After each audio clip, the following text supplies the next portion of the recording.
and also the artisan's quarter. Domesticization would allow us to get horses, animal bombs. Carpentry would allow us to clear forests, get archers and lumberyards, warriors and palisades. We're going to do calendar because we are very agricultural.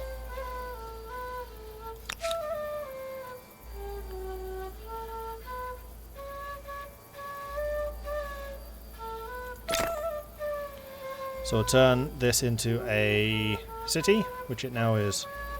And that apparently happens instantly. Okay, good to know. Right. Well, we're here. Now, how many complaints about being too close are we about to get? So you may have heard a lot about War Desire, but let's make a quick recap anyway. War Desire illustrates how strongly your empire supports open war and given an opponent. As a result, a different War Desire meter exists for each of your opponents. War Desire is a diplomatic resource. If you are not at war, War Desire does not directly impact your empire, but you should try to keep it as high as you can, because when at war, having a low War Desire can lead to surrender and submission to the enemy demands. To increase your War Desire, make demands, answer demands, and provoke other empires into making grievances against you. Or play it safe and keep a low profile.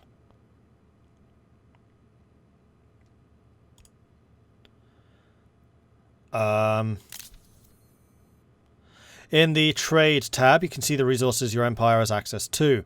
To have access to a resource, an empire can exploit it through an extractor on a deposit, or by trading it with another empire. On the right side of the screen, you can see the resources your opponent owns. Here, either the opponent does not own any extractors, only trades, or hasn't discovered any deposits yet.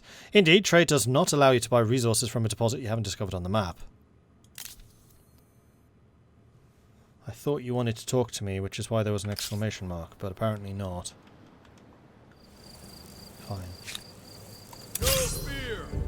Alright, let's fight the mammoth. That formation looks fine. Oh, you cheeky blighter.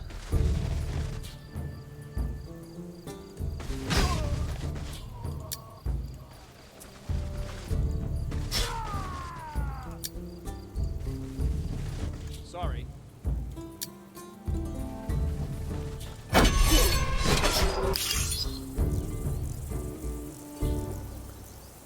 Okay, success. We got 40 gold for that. And there is a sanctuary right there. Come over here. Which we'll go and destroy. Meanwhile, in Harappa, we can get the canal network, which will be +1 food. +1 food on rivers, and is considered a river, must be placed next to a river. So we can effectively expand our river network with this. So we could basically put canals here.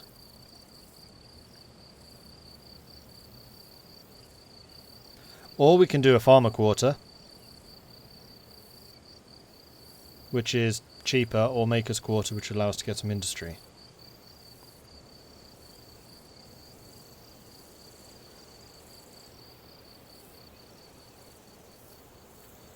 Well, I do like the idea of establishing a agricultural zone. I think I'll probably do production like in here, and then agriculture in here, or maybe production down here and then agriculture up here. Either way, I think what I'm going to do is establish this. I mean, actually we could just put them straight on the river right now. You know what, I like... Yeah, we'll do this. Then we'll put another one there. Do that for now. Cool. So that's 2 farmers' quarters queued up, and we'll try to get some population growth from this. The grid shows the natural resources in all discovered tiles. The resource can be food, industry, money, or science, and are collectively known as FIMS.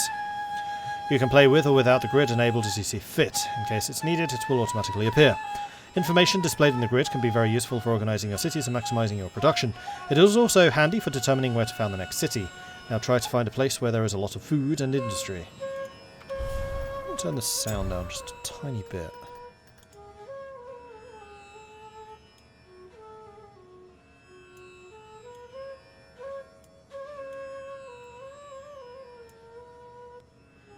Do that.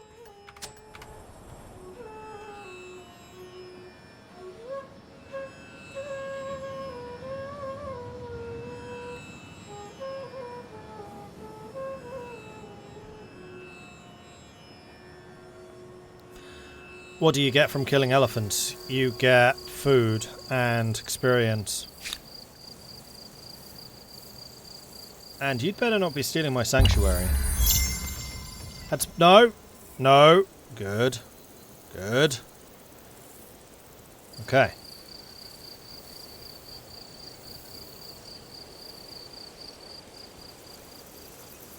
Off we go.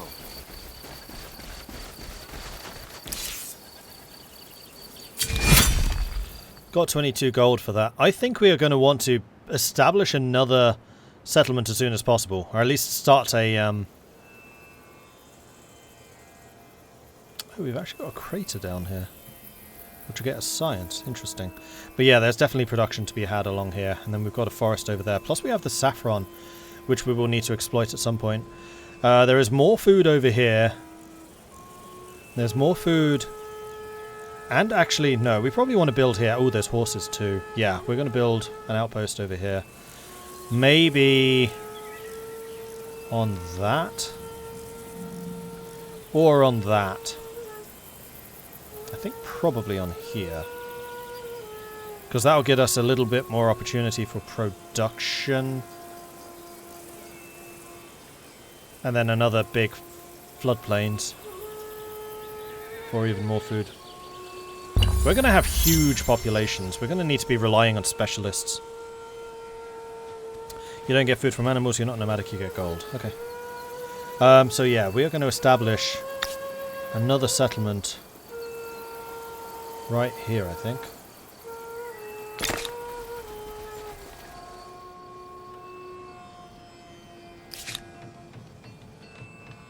Oh, and we should also rename our capital. Let's go and grab our list of patrons. And I will pick one that sounds cool.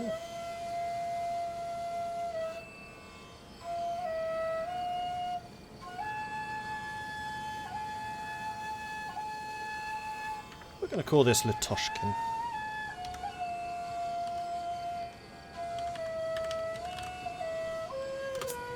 Litoshkin.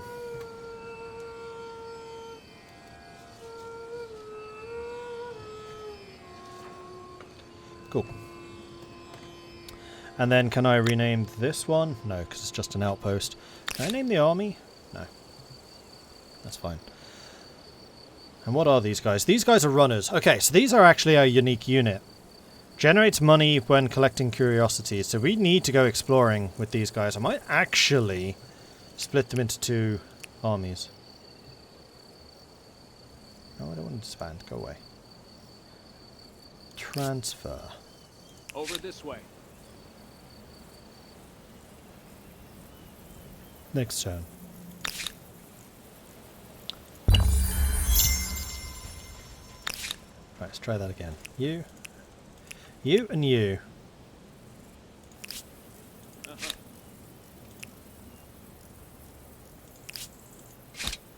There we go. So now we can go exploring in 2 different directions. At the same time.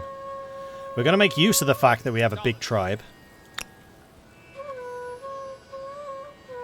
And actually this is going to be good for the Harappans because we get bonuses when exploring.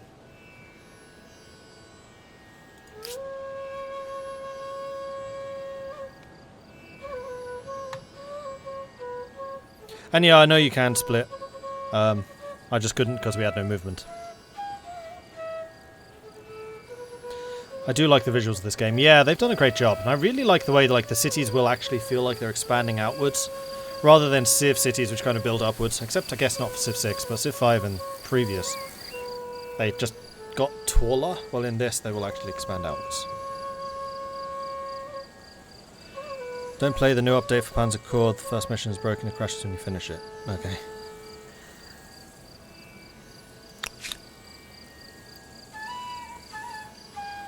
Public ceremony, a feast. Nah.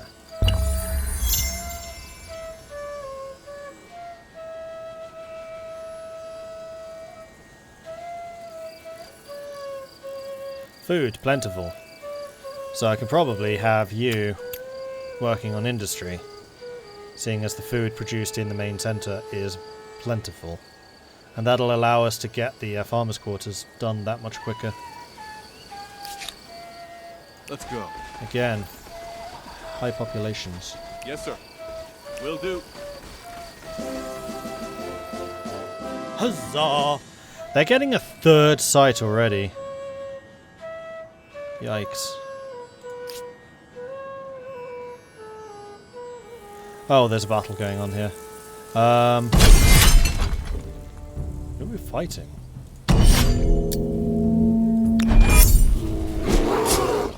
A bear, apparently, who's stolen my flag.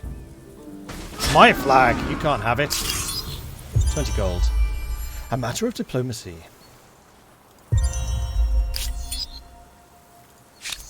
A proposal for your consideration. So we've got the Hittites as well now. I will accept your Greetings, proposal. Sovereign. Do And you this is too Vlad. believe that there is no limit to how high humanity might soar? I like you. I agree. What a wonderful event. Cultural proximity. Kinship with you. Actually, I wonder how we are with the others. So the Hittites we are kin. With the Olmecs we're kin. And with the Babylonians we're also kin. So everyone really likes us. We have no real animosity yet. We can't bear this insult. The bear is a thief. And there's a lair here as well. Sometimes kind of hard to see what exactly that's pointing at, because there's no model on the map. Follow me. I think it's here. It is. So we'll get some more money from that for free. And this place can upgrade to a city, which will take 16 turns. Well, it better get going.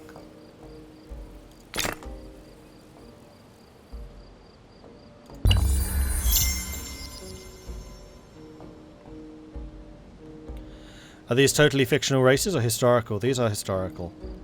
But the way that humankind works, like right now, very civilization. But as the game goes on, you start to mix and match different cultures. So we've started as Harappan.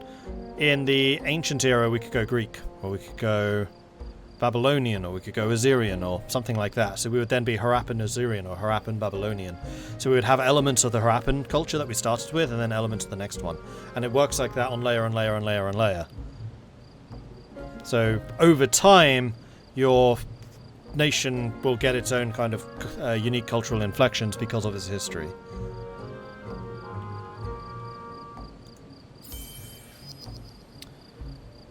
New grievance available. I can ask for reparation.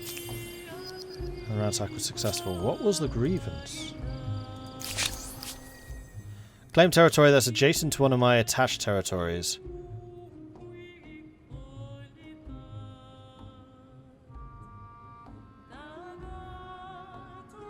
Oh, I see. They're pissed at me.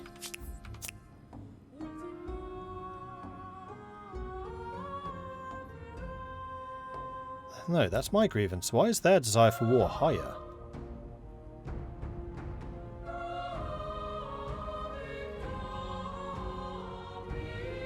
Or is that the grievance that you have with...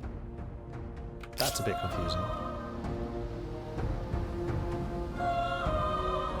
No, because they established here. This just appeared. So it is my grievance on them. So why is their war desire higher than mine?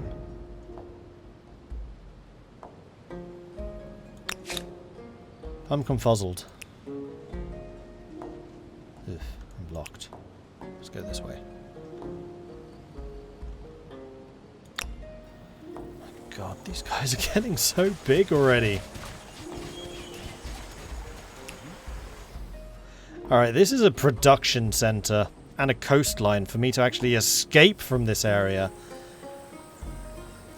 The only problem is rather limited construction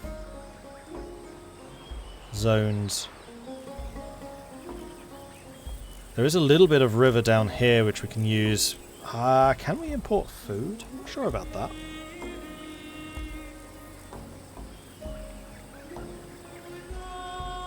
Can we get on the top of these?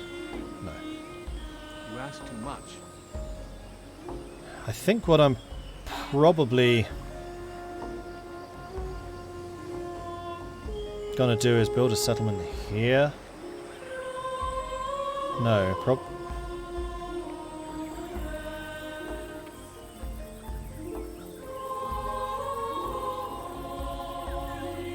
This is such an awkward area. You have 20 points, they have over 400. I think this will go poorly. Yeah, we've had a disastrous start. Like, the tutorial in the beginning is garbage. It makes no mention of outposts. I know someone in chat was saying that, but that's not what the game was telling me. So that's definitely a piece of feedback. You need to tell people to actually settle, because it doesn't look like that's a thing you should be doing, based on what they were saying. It's like you grow your tribe by growing population. You grow your population by hunting stuff. Well, okay then.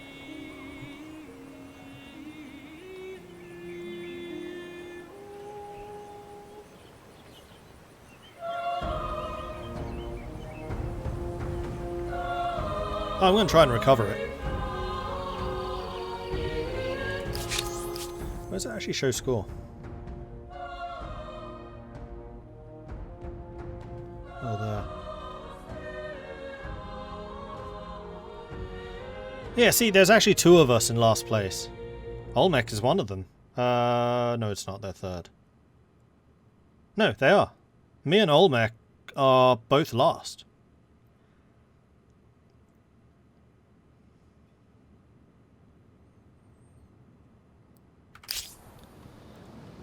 So we're not out. We're just suffering a little. Right, where do I want to put this next outpost? Like, wherever it goes is going to piss off the purples. Like, I think that a war with Babylon at this point is pretty much inevitable. Which is fine, as long as I'm ready for that. I would quite like to have that adjacency to the science. The only thing is, I don't know how to get it.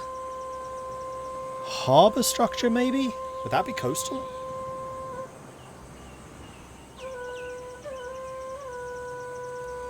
In which case, I think we should build an outpost, like, right there. Oh yeah, 12 production. This place is going to be crazy good at building stuff.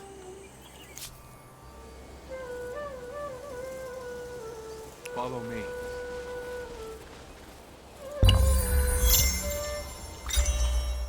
Calendar.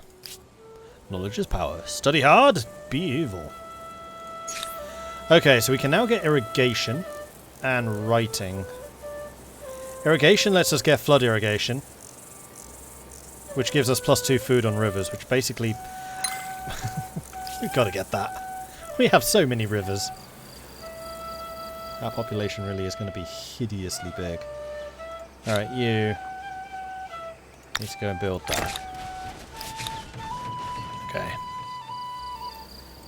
You're now going to have a grievance with me. A small change to the terms. Exactly the sort of stupidity that I expect from you. You have received 1 or more demands. A diplomatic crisis has been begun between you and your opponent, and no more treaties can be negotiated until a solution is found. You can either accept the demands, and they will be enforced, applying the effects depending on the specific demand, but your war desire will increase for each demand accepted. You can also refuse, forcing your opponent to either go to war if they want to enforce their demands, or to withdraw their demands for good. You can propose a refusal if accepted. All demands from both empires are erased without consequence. Oh, they're demanding that I give both of my outposts to them. No. Alright, I guess we're going to go to war.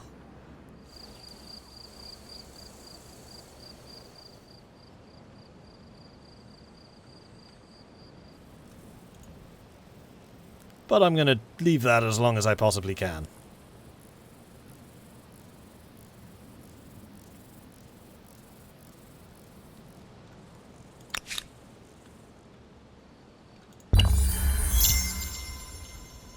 Population has been gained. Ah, this one. Cool. Next turn you can start to upgrade into something more useful. Meanwhile, Our armies will start to return home. So much for this exploration phase. It's kind of wasted.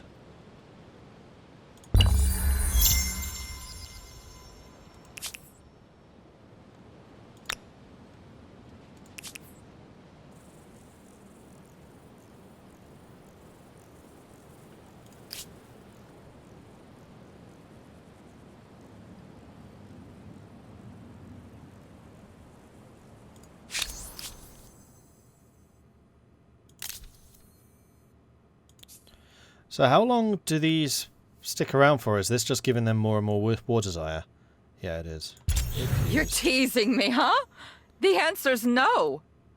Your exertions are most tedious.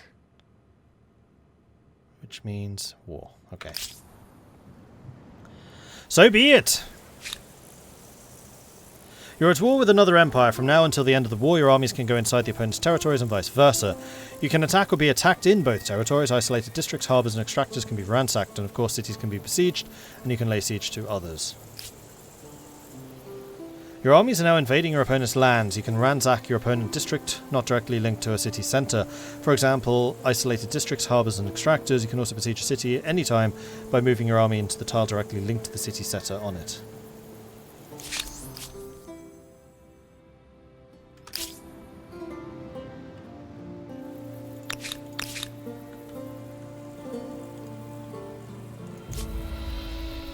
So these guys are basically going to have to come at me via this.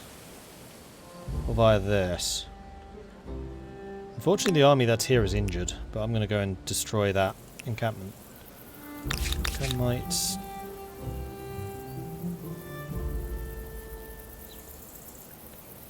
Yes. You down there. Yes, my society of farmers will obliterate them. Probably.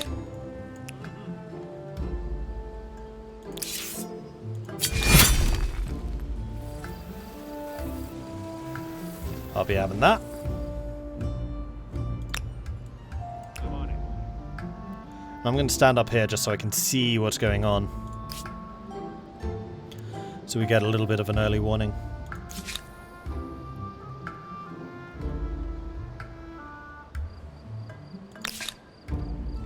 Oh, and this place needs to be turned into a city. Which I could have sworn cost you gold, but it doesn't seem to be doing so right now. At least not that I've noticed.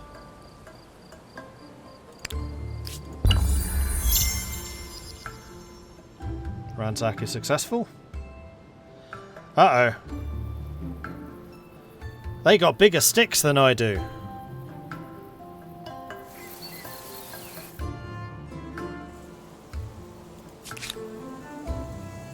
Off we go. This way.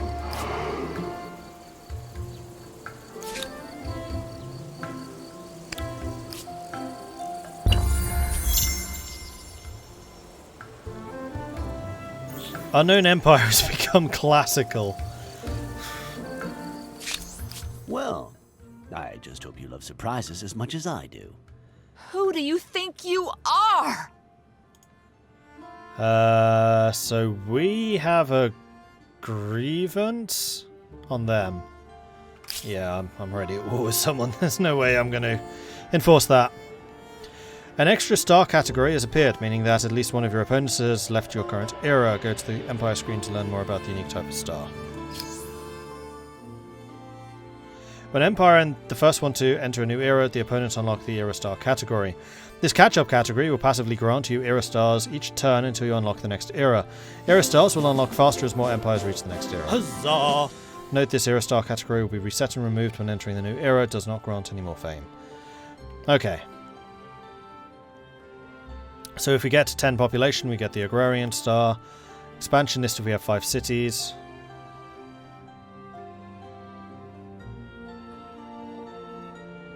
Aesthete if we have influence, builders if we have districts, merchants if we have money, we have 31 ducats, scientists if we have tax, a militarist if we have military units. I have 4 of them.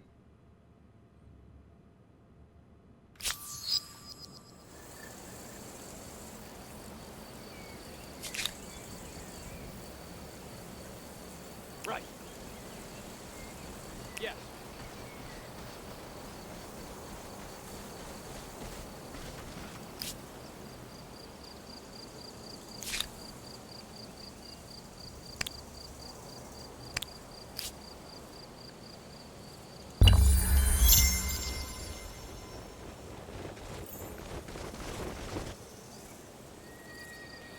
And Litoshkin has gained population.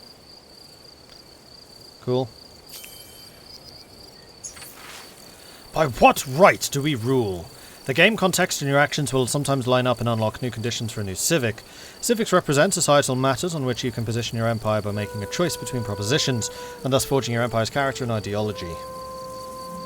Okay, I will do that in just a moment. Expand my chat bar just a little bit. I feel like I missed some things. Gold can be used to speed up building, yeah, but we don't have a lot of it. Actually, yes we do. We have 166. What was... Hang on.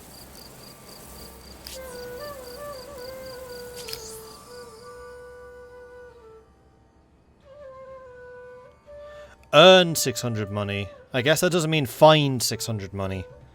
Because basically all of my money so far is I've just, you know, found it lying on the floor. Someone just left it lying around. Oh, and we have a culture. Show civics. Here we go.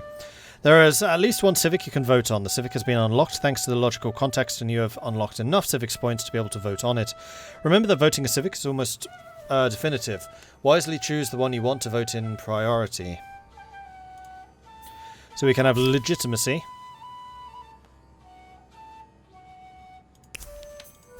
Or founding myths.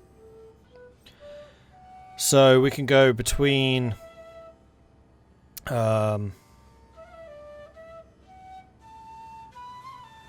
choices correspond to a possible answer to the question raised by the civic.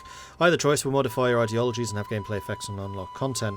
You can only enact one of the choices by spending a civic's point. Use the enact button. Yeah, I got that. Ah, here we go. So that gives us more influence if we go this way. Whereas going this way gets us more science. That makes the capital better. That makes the cities better. That makes the outposts more stable versus more food. Money versus production. So this one keeps us in the center. Faith on Holy Site, influence on Plaza. Neither of which I have. Or we can do legitimacy. Applies status celebrating on new cities, which makes us more dogmatic. And then codified. Modify attach outpost by 20%. Modify absorb city by -20. Which keeps us exactly where we are. I don't think I care about either of those. Empire stability. Empire stability is the average stability of all of your cities. A low empire stability will eventually lead to a revolution. High value of empire stability will increase the rate at which you generate civics points, which allows you to vote on discovered civics. And we are under control. 62%.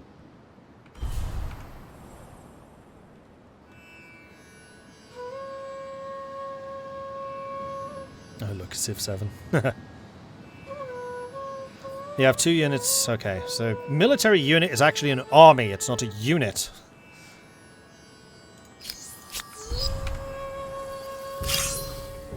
Siege has been launched. Wait, what? I'm not even at war with you.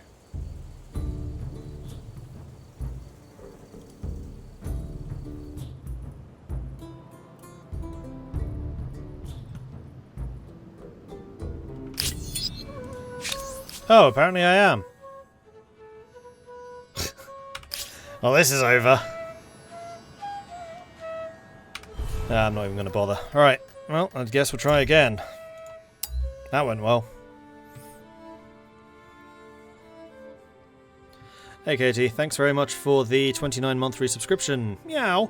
Yeah, so a lot of those pop-ups need to be a fuck ton clearer. Because I feel like I miss a million of them. Wow, that was annoying. And I'm just going to double check. It says nothing about building outposts. Because I am pretty sure it says nothing about building outposts.